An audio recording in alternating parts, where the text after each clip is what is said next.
Assalamualaikum warahmatullahi wabarakatuh. Halo teman-teman, perkenalkan nama saya Marta Putri Aprilia dari kelas 10-4. Di sini saya akan menjelaskan tentang teori asal-usul nenek moyang bangsa Indonesia. Mohon disimak videonya, selamat menonton. Asal-usul nenek moyang bangsa Indonesia. Ada beberapa teori asal-usul nenek moyang Indonesia yang populer di kalangan para ahli, baik ahli atau pakar dari dalam negeri atau dari luar negeri. Teori asal-usul nenek moyang Indonesia yaitu 1. Teori Yunan, 2. Teori Nusantara, 3. Teori out of Afrika, dan 4. Teori out of Taiwan. Tetapi yang akan saya bahas adalah teori Yunan. Teori Yunan. Kajian tentang asal-usul nenek moyang bangsa Indonesia dapat diketahui dari 4 teori besar yang dikemukakan oleh para ahli seperti yang tadi. Salah satunya adalah teori Yunan, yang banyak diyakini dan umum dijadikan acuan. Teori Yunan menyatakan bahwa bangsa Indonesia berasal dari Yunan, daerah di Cina Selatan. Hal itu didasarkan pada hasil temuan teknologi dan persamaan bahasa yang digunakan untuk berkomunikasi. Karena berbagai alasan, mereka melakukan migrasi dari Yunan hingga akhirnya sampai di Indonesia. Pendukung teori Yunan. Teori Yunan didukung oleh sejumlah ahli sejarah seperti Muhammad Ali, Robert Baron von Heinegelder, dan J.H. Kern. Menurut Muhammad Ali, bangsa Indonesia berasal dari Yunan yang terdesak ke selatan karena masuknya suku-suku lain yang lebih kuat. Sementara J.H. Kern mendukung teori ini karena bahasa-bahasa yang digunakan oleh orang-orang yang tinggal di Kepulauan Indonesia termasuk rumpun bahasa Melayu Polinesia atau lebih dikenal dengan bahasa Austronesia.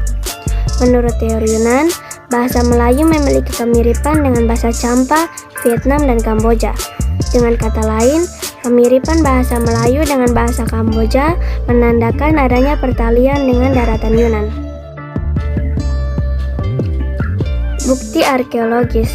Von Heinegelder yang pernah melakukan kajian terhadap kebudayaan megalitik di Asia Tenggara dan Pasifik menyimpulkan bahwa pada masa Neolitikum terjadi migrasi besar-besaran dari Asia Utara menuju Asia Selatan. Argumen ini kemudian didukung dengan temuan kapak lonjong dan kapak persegi di Nusantara yang memiliki kesamaan dengan temuan kapak di wilayah Asia Tengah. Hasil budaya berupa kapak persegi menyebar dari daratan Asia dan banyak ditemukan di bagian barat Indonesia, sedangkan kapak lonjong banyak ditemukan di wilayah timur Indonesia. Kedatangan manusia dari Yunan. Proses perpindahan nenek moyang bangsa Indonesia tidak terjadi dalam satu periode, tetapi secara berangsur-angsur. Teori Yunan menyatakan bahwa kedatangan ras Indonesia dibagi menjadi 3 gelombang, yaitu perpindahan orang Negrito, Proto-Melayu, dan Deutero-Melayu. Pada gelombang pertama yang bermigrasi adalah orang-orang Negrito atau Melanesoid. Asal-usul dan persebarannya. Ras Melanesoid datang ke Indonesia pada sekitar 70.000 tahun sebelum Masehi saat penghujung zaman es. Pada zaman tersebut, suhu turun ke titik tertinggi sehingga membuat perairan laut membeku. Ras ini bermigrasi dari Asia ke Oceania, tepatnya ke wilayah Papua dan benua Australia, yang saat itu masih menjadi satu daratan. Di Indonesia sendiri, persebarannya tertinggi dibandingkan dengan yang lainnya. Diperkirakan terdapat 70% ras Melanesoid yang menempati wilayah Papua. Adapun 30% lainnya ditemukan di sekitar Papua, misalnya di Papua Nugini. Proses persebaran ini juga disebabkan adanya migrasi yang dilakukan penduduk Yunan ke Nusantara pada 2000 tahun sebelum Masehi. Dalam perkembangannya, ras Melanesoid melakukan percampuran dengan ras Melayu di Indonesia sehingga menjadi keturunan Melanesoid Melayu yang sekarang ini banyak tersebar di wilayah NTT dan Maluku. Ciri-ciri ras Melanesoid. Kulitnya berwarna gelap, rambutnya keriting dan gelap, bibirnya relatif tebal, postur tubuhnya tegap, hidung lebar, tingginya sekitar 160 cm hingga 170 cm, seperti yang ada pada gambar. Peninggalan ras Melanesoid. Bangsa Melanesoid memiliki beberapa peninggalan budaya, seperti contohnya dalam hal mata pencarian. Biasanya, mata pencarian penduduk yang tinggal di daerah pantai adalah berburu ikan. Mereka juga memiliki tempat tinggal berbentuk panggung. Sedangkan ras Melanesoid yang tinggal di sungai, rawa, danau, dan lembah pada umumnya bermata pencarian berburu dan mengumpulkan hasil hutan. Lalu, bagi yang tinggal di dataran tinggi, biasanya memiliki mata pencarian sebagai peternak dan mengolah kebun.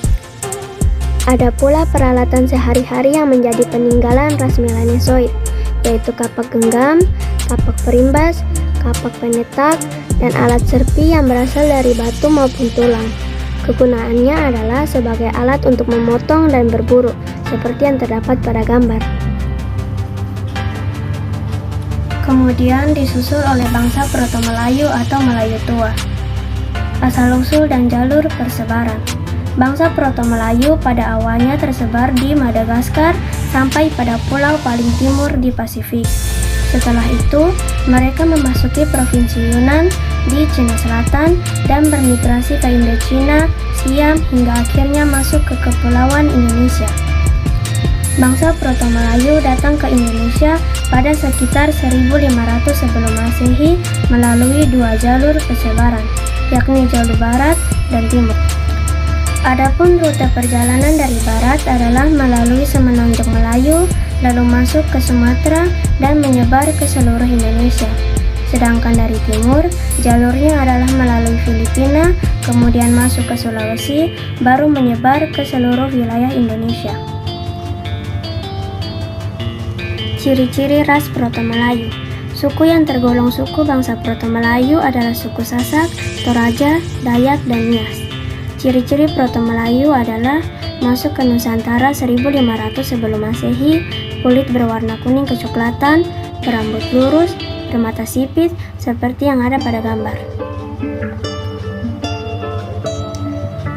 Kebudayaan dan peninggalan ras Proto-Melayu. Bangsa Proto-Melayu masuk ke Indonesia membawa kebudayaan yang disebut Neolitikum, yang tersebar dari wilayah Sumatera, Jawa, Bali, Nusa Tenggara, Maluku, Sulawesi, dan Kalimantan. Beberapa peninggalan bangsa Proto-Melayu yaitu kapak persegi, kapak bahu, kapak lonjong, dan tembikar seperti yang ada pada gambar. Bangsa terakhir yang datang adalah Deutero-Melayu atau Melayu Muda. Asal-usul dan jalur persebaran. Bangsa Deutero-Melayu adalah bangsa Austronesia yang datang dari Yunan, Cina Selatan, kemudian masuk ke Indonesia pada sekitar 500 sebelum Masehi. Dari Yunan, mereka menuju Indochina bagian utara dan masuk Indonesia menggunakan perahu bercadik melalui jalur barat. Adapun jalur yang dilalui adalah Vietnam, Semenanjung Melayu, terus ke Sumatera, Jawa, dan kemudian tersebar ke wilayah Indonesia yang lain. Setelah Deutero-Melayu masuk ke Indonesia, mereka segera mengembangkan dirinya dan mendesak penduduk keturunan Proto-Melayu yang telah lebih dulu menetap di Nusantara ke daerah pedalaman. Ciri-ciri ras Deutero-Melayu. Adapun ciri-ciri dari bangsa Deutero-Melayu yang sampai ke Indonesia adalah rambut lurus berwarna hitam, bola mata berwarna coklat, mata sipit, kulit putih cenderung kuning dan sawo matang, tulang rahang lebih kecil dari Proto-Melayu, tubuh yang cenderung kecil seperti yang terdapat pada gambar. Hasil kebudayaan Deutero-Melayu. Deutero-Melayu sampai ke Indonesia dengan membawa kebudayaan baru, yakni kebudayaan logam dari Dongson, Vietnam Utara. Hasil kebudayaan tersebut berupa perkakas dan juga senjata dari besi atau logam seperti nekara, bejana, kapak corong, serta manik-manik. Selain itu, Deutero-Melayu juga mampu dalam hal bercocok tanam, beternak, sekaligus pelaut yang handal. Masyarakatnya juga mengenal ilmu pengetahuan. Salah satunya adalah sistem astronomi yang menjadikan mereka handal dalam berlayar dan terampil membuat perahu. Dalam hal kepercayaan, animisme dan dinamisme merupakan sistem kepercayaan yang mereka anut. Oleh karena itu, kebudayaan bangsa di Utara Melayu dikatakan lebih maju dari bangsa Proto-Melayu. Peninggalan di Utara Melayu: Kapak Corong, Candrasa, Nekara, Moko, Bejana Perunggu, Menhir, Dolmen, Kubur Batu, sarkofagus, dan punden berundak yang seperti terdapat pada gambar. Sekian dan terima kasih telah menonton video ini. Bila ada kesalahan, saya mohon maaf. Wabillahi taufiq wal hidayah. Wassalamualaikum warahmatullahi wabarakatuh.